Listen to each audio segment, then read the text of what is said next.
Hi, PerspectaWeather.com meteorologist Paul Dorian here on Friday, June 15th. A very nice day to end the week here in the Mid-Atlantic region with comfortable temperatures and humidity levels. However, it will become much warmer this weekend. There will be a flirtation with the 90-degree mark for highs by Sunday afternoon in D.C., Philadelphia, and New York City.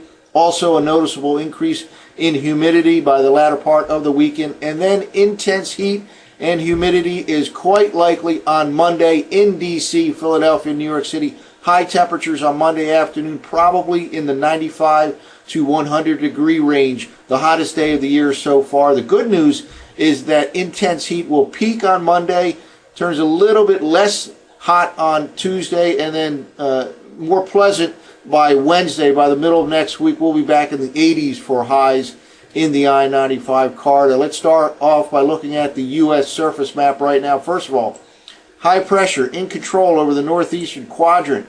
Again, very comfortable air mass for this time of the year. High temperatures later today, probably generally in the upper 70s in the I-95 corridor. Dew points way down there for the middle of June. A comfortable day. A little bit of a light northerly breeze this morning. Basically calm winds later today and tonight. That high, however, then shifts off the coast this weekend, and that'll allow for the return of much warmer air. Certainly a little bit warmer on Saturday, and then noticeably warmer and more humid on Sunday.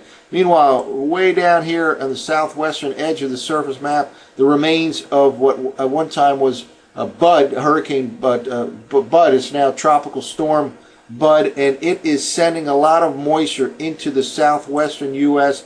Southwestern U.S. has had excessive heat and drought conditions over the last several weeks, last few months, but that is all about to change.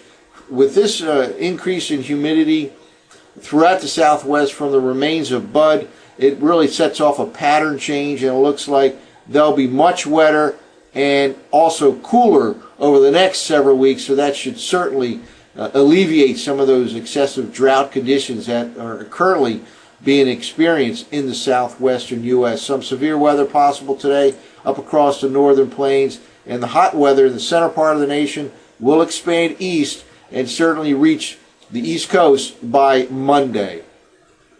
Well, one other thing I'd like to point out before we take a look at last night's 6Z GFS model run.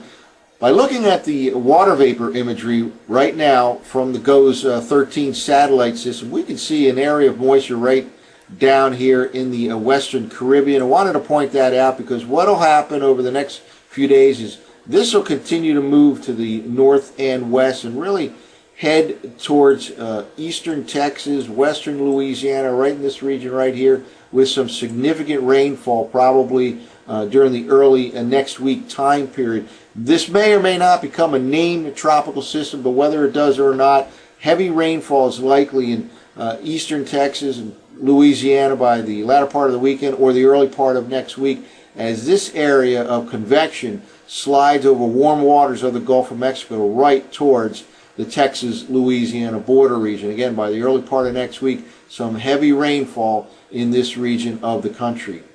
Well, let's take a look at the 500 millibar height anomaly forecast maps from last night's 6Z GFS model run.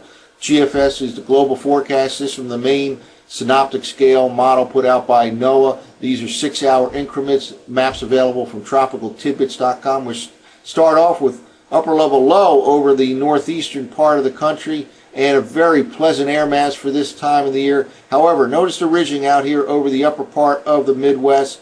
Let's move forward here. Just watch this ridging expand to the north and east over the next couple of days. Here we are by tomorrow afternoon, and then by Sunday, fully entrenched in the Mid-Atlantic region by this time, and this high pressure ridging in the upper part of the atmosphere really reach a peak by Monday afternoon, right over the top of the Mid-Atlantic region, a peak in terms of relative to normal here. This will be the hottest day, not only of this particular hot stretch of weather, but of the entire year so far. So far, we've had relatively few 90-degree high temperatures in the D.C., Philadelphia, New York City corridor. In fact, the warmest temperature of the year so far occurred in early May. For example, in Philadelphia, 91 degrees on May 3rd. In D.C., 91 degrees on May 2nd. High temperature marks of the year so far. Those should be easily surpassed on Monday, with high temperatures likely in the 95 to 100 degree range from D.C. to New York City. The good news again is that intense heat peaks on Monday, comes back some on Tuesday, and certainly noticeably cooler by the time we get to the middle part of next week. We keep moving forward from Monday into Tuesday. Notice this region kind of gets suppressed farther and farther to the south, and by the time we get to the middle of next week, very little remains of that excessive high pressure region that will be in existence on Monday. But a cool front basically comes through by the middle part of next week. We'll be back in the 80s for highs certainly by Wednesday. So the peak of this hot weather stretch will be on Monday in the D.C., Philadelphia, New York City corridor, and many records could fall on Monday afternoon in the eastern states.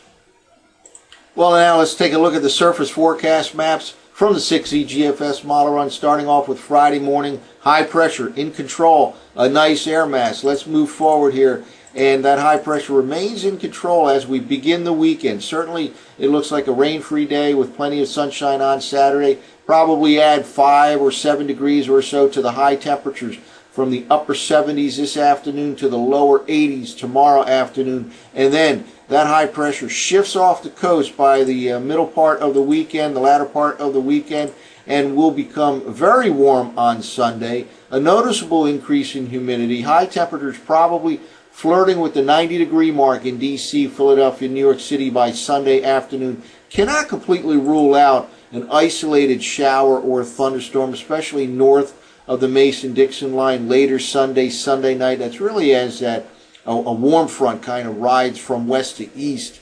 And behind that, here we get into the day on Monday. This is the day with excessive heat and humidity likely in the I-95 corridor. Again, high temperatures well up in the 90s, maybe the mid to upper 90s in D.C., Philadelphia, New York City. High humidity as well. And then we'll start to slowly pull away from that excessive heat with a cool frontal system to the north.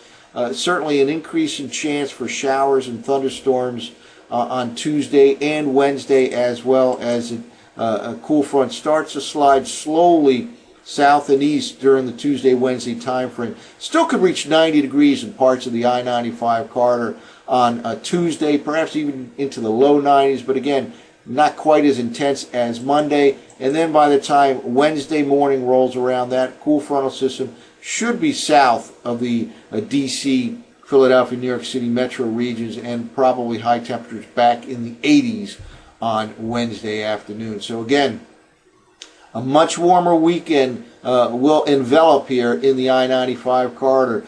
Probably low to mid 80s on Saturday, and then the upper 80s to 90 degrees on Sunday afternoon, and intense heat and humidity likely on Monday, with high temperatures way up in the 90s, perhaps highs in the mid to upper 90s in D.C., Philadelphia, New York City. That's it for now. For PerspectaWeather.com, I'm meteorologist Paul Dorian.